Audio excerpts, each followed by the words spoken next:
All right. Good evening.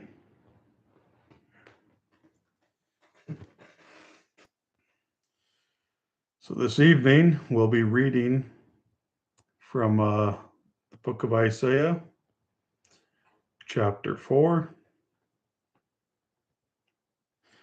in the King James Bible. Make sure you're following along. Isaiah, chapter 4. It says here in verse 1, Isaiah 4, verse 1. And in that day, 7 women shall take hold of one man, saying, we will eat our own bread and wear our own apparel. Only let us be called by thy name to take away our reproach. And that day shall the branch of the Lord be beautiful and glorious, and the fruit of the earth shall be excellent and comely for them that are escaped of Israel. And it shall come to pass that he that is left in Sion, and he that remaineth in Jerusalem shall be called holy, even every one that is written among the living in Jerusalem. When the Lord shall have washed away the filth of the daughters of Sion, and shall have purged the blood of Jerusalem from the midst thereof by the spirit of judgment and by the spirit of burning. And the Lord will create upon every dwelling place of Mount Zion and upon her assemblies a cloud and smoke by day, and the shining of a flaming fire by night. For upon all the glory shall be a defense, and there shall be a tabernacle for a shadow in the daytime from the heat, and for a place of refuge, and for a covert from storm and from rain. So Isaiah chapter 4. Just take a moment, we'll continue. So this is Isaiah chapter 5, starting here in verse 1. Now will I sing to my well-beloved, a song of my beloved, touching his vineyard. My well-beloved have a vineyard in a very fruitful hill. And he fenced it, and gathered out the stones thereof, and planted it with the choicest vine, and built a tower in the midst of it, and also made a winepress therein. And he looked that it should bring forth grapes, and it brought forth wild grapes. And now, O inhabitants of Jerusalem, and men of Judah, judge, I pray you, betwixt me and my vineyard. What could have been done more to my vineyard that I have not done in it? Wherefore, when I looked that it should bring forth grapes, brought it forth wild grapes? Verse 5. And now go to, I will tell you what I will do to my vineyard. I will take away the hedge thereof, and it shall be eaten up, and break down the wall thereof, and it shall be trodden down. And I will lay it waste. It shall not be pruned nor digged, but there shall come up bears and thorns, and briars, I should say, and thorns. And I will also command the clouds that they rain no rain upon it. For the vineyard of the Lord of hosts is the house of Israel, and the men of Judah his pleasant plant. And he looked for judgment, but behold, oppression, for righteousness, but behold, a cry. Woe unto them that join house to house, that lay field to field, till there be no place, that they may be placed alone in the midst of the earth. In mine ears, said the Lord of hosts, of a truth many houses shall be desolate, even great and fair, without inhabitant. Yea, 10 acres of vineyard shall yield one bath, and the sheep of an homer shall yield an ephah. Woe unto them that rise up early in the morning, that they may follow strong drink, that continue until night, till wine inflame them. And the harp and the viol and tabret, pipe and wine are in their feast. But they regard not the work of the Lord, neither consider the operation of his hands. Therefore my people are gone into captivity, because they have no knowledge. And their honorable men are famished, and their multitude dried up with thirst. Therefore hell hath enlarged herself, and opened her mouth without measure. And their glory and their multitude and their pomp, and he that rejoiceth shall descend into it. And the mean men shall be brought down, and the mighty men shall be humbled, and the eyes of the lofty shall be humbled. The Lord of hosts shall be exalted in judgment, and God that is holy shall be sanctified in righteousness. Then shall the lambs feed after their manner, and the waste places of the fat ones shall strangers eat. Woe unto them that draw iniquity of cords of vanity, and sin as it were with a cart rope, that say, let him make speed and hasten his work, that we may see it, and let the counsel of the Holy One of Israel draw nigh, and come, that we may know it. Woe unto them that call evil good, and good evil, that put darkness for light, and light for darkness, that put bitter for sweet, and sweet for bitter. Woe unto them that are wise in their own eyes, and prudent in their own sight. Woe unto them that are mighty to drink wine, and men of strength to mingle strong drink, which justify the wicked for reward, and take away the righteousness of the righteous from him.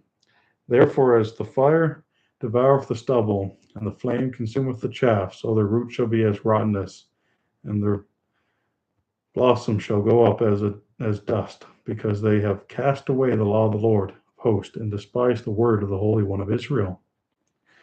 Therefore is the anger of the Lord kindled against his people, and he hath stretched forth his hand against them, and hath smitten them. And the hills did tremble, and their carcasses were torn in the midst of the streets. For all this his anger is not turned away, but his hand is stretched out still. Verse 26, and he will lift up an ensign to the nations from afar, and will hiss unto them from the end of the earth. And behold, they shall come with speed swiftly. None shall be weary, nor stumble among them. None shall slumber nor sleep. Neither shall the girdle of their loins be loosed, nor the latchet of their shoes be broken. Whose arrows are sharp, and all their bows bent. Their horses' hoofs shall be counted like flint, and their wheels like a whirlwind. Their roaring shall be like a lion, and they shall roar like young lions. Yea, they shall roar, and lay hold of the prey, and shall carry it away safe, and none shall deliver it. And in that day they shall rest, all of them, in the desolate. Oh, skip the page. Correction. Sometimes these pages get stuck together. I hope you're following along in a paper copy of the King James Bible. So Isaiah 5:30, and in that day they shall roar against them like the roaring of the sea. And if one look onto the land, behold darkness and sorrow, and the light is darkened in the heavens thereof. That's the end of chapter 5. We'll just take a moment and we'll continue shortly. Again, brethren, sisterin, just forgive me if I trip up on a couple of words here or have a hard time turning the pages sometimes. They get stuck. This is a live, unedited, raw, pure reading of the word we're sharing together.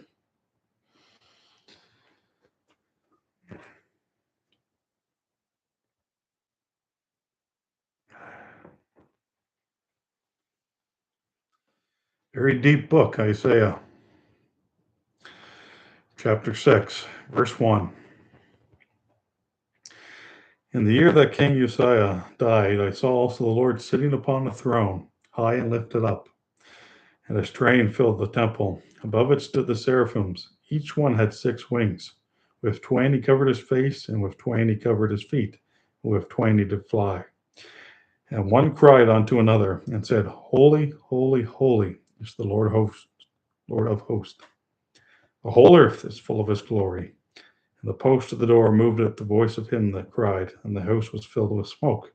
Then said I, Woe is me, for I am undone, because I am a man of unclean lips, and I dwell in the midst of a people of unclean lips. For mine eyes have seen the King, the Lord of hosts. Then flew one of the seraphims unto me, having a live coal in his hand, which he had taken with the tongs from off the altar. And he had laid it upon my mouth, and said, Lo, this hath touched thy lips, and thine iniquity is taken away, and thy sin purged. Also I heard the voice of the Lord saying, Whom shall I send, and who will go for us? Then said I, Here am I, send me. And he said, Go and tell this people, Hear ye indeed, but understand not, and see ye indeed, but perceive not. Make the heart of this people fat, and make their ears heavy. Shut their eyes, lest they see with their eyes, and hear with their ears, and understand with their heart, and convert, and be healed. Then said I, Lord, how long? He answered, Until the cities be wasted without inhabitant, and the houses without men, and the land be utterly desolate. And the Lord have removed men far away, and there be a great forsaking in the midst of the land. But yet in it shall be a tenth, and it shall return, and shall be eaten as a teil tree, and as an oak, whose substance is in them when they cast their leaves. So the holy seed shall be the substance thereof. So Isaiah chapter 6.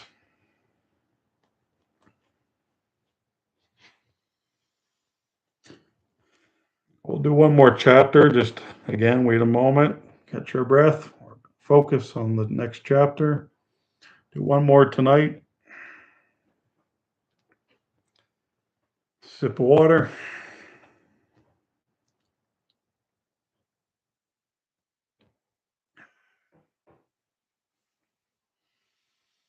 Couple breaths.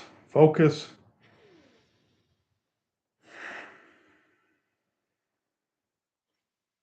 Isaiah chapter 7. Follow along. And it came to pass in the days of Ahaz, the son of Jotham, the son of Uzziah, king of Judah, that Rezin, the king of Syria, Pekah, the son of Remaliah, king of Israel, went up toward Jerusalem to war against it, but could not prevail against it. It was told the house of David, saying, Syria is confederate with Ephraim, and his heart was moved, and the heart of his people, as the trees of the wood are moved with the wind.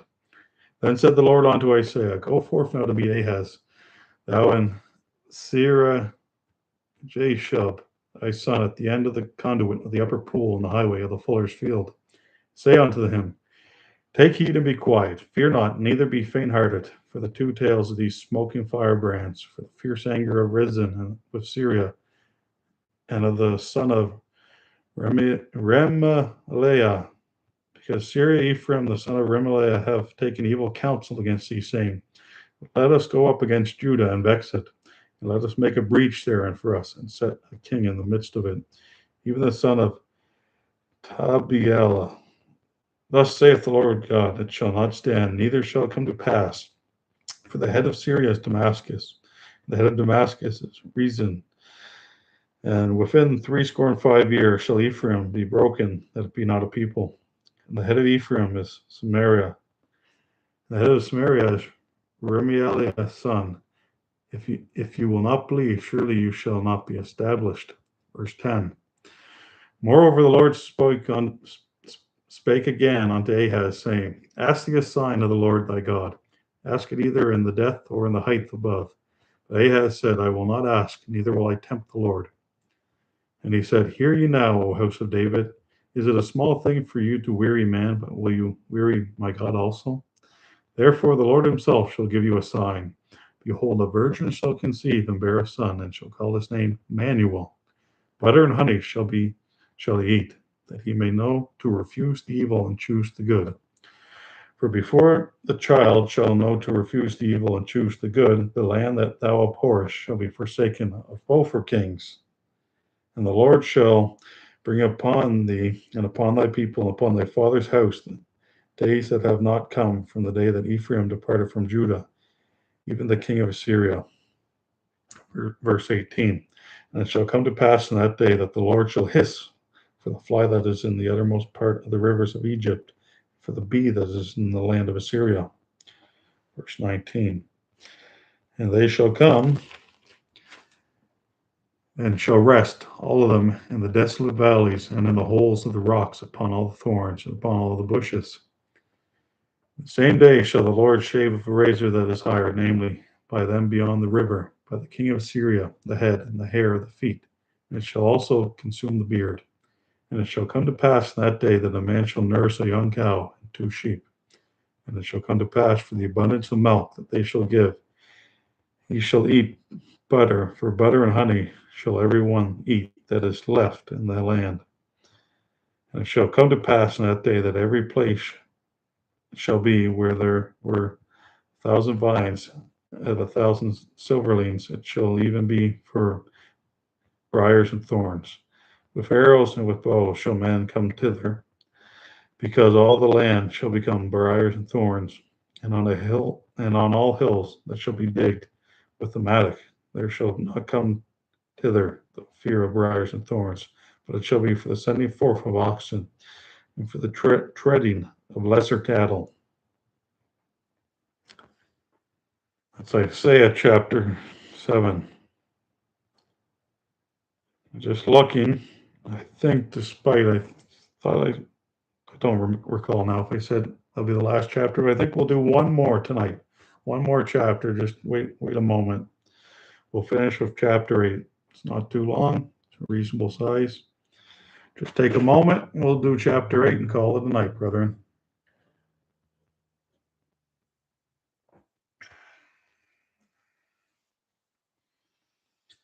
And when you're reading, it's important just to try to slow down and focus. I find if I try to rush the reading, I'll trip up.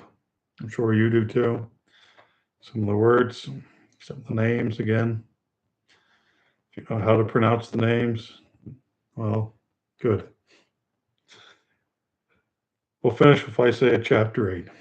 We'll call it evening. Isaiah 8, verse 1. Moreover, the Lord said unto me, take thee a great roll, and write in it with a man's pen concerning Maher-shalal-hash-baz. And I took unto me a faithful witness to record Uriah the priest, Zachariah the son of Jeberechiah. And I went unto the prophetess, and she conceived and bare a son. And said the Lord to me, call his name Maher-shalal-hash-baz. For before the child shall have knowledge to cry, my father and my mother, the riches of Damascus, and the spoil of Samaria shall be taken away before the king of Assyria. The Lord spake also unto me again, saying, for as much as this people refuseth the waters of Sholah, that go softly, and rejoice in Rezin and Remaliah's son. Now therefore, behold, the Lord bringeth up upon them the waters of the river, strong and many, even the king of Assyria in all his glory. He shall come up over all his channels, and go over all his banks. And he shall pass through Judah. He shall overflow and go over. He shall reach even to the neck. And the stretching out of his wings shall fill the breadth of thy land, O Emmanuel. Verse 9. Associate yourselves, O ye people, and you shall be broken in pieces, and give ear, all ye far countries. Gird yourselves, and you shall be broken in pieces. Gird yourselves, and you shall be broken in pieces. Take counsel together, and it shall come to naught. Speak the word, and it shall not stand. For God is with us. For the Lord spake thus to me with a strong hand, and instructed me that I should not walk in the way of this people, saying, verse 12, say ye not, confederacy to all them to whom this people shall say a confederacy. Neither fear ye their fear, nor be afraid. Sanctify the Lord of hosts himself. Let him be your fear, and let him be your dread. And he shall be for a sanctuary, but for a stone of stumbling, and for a rock of offense, to both the houses of Israel, for a gin, and for a snare to the inhabitants of Jerusalem. And many among them shall stumble, and fall, and be broken, and shall be snared, and be taken. Bind up the testimony, and seal the law among my disciples. And I will wait upon the Lord, that hideth his face from the house of Jacob. I will look for him. Behold, I and the children whom the Lord hath given me are for signs and for wonders in Israel, from the Lord of hosts, which dwelleth in Mount Zion. And when they shall say unto you, seek unto them that have familiar spirits, and unto wizards that peep, and that mutter, should not the people seek unto their God, for the living to the dead, to the law and to the testimony? If they speak not according to this word, it is because there is no light in them. And they shall pass through a hardly bestead, and hungry, and it shall come to pass that when they shall be hungry, they shall fret themselves, and curse their king and their God, and look upward. And they shall look unto the earth, and behold, trouble and darkness, dimness of anguish, and they shall be driven to darkness. That's the end of Isaiah chapter 8. And that will be the end of our readings tonight, brethren. Thank you for those who are here. We got one or two. God bless you. And Lord willing, there'll be some more lives soon, possibly tomorrow, maybe later in the week. We'll continue reading through Isaiah, getting through it already, one chapter at a time. Anyways, God bless you, brethren. Good night. Till the next one.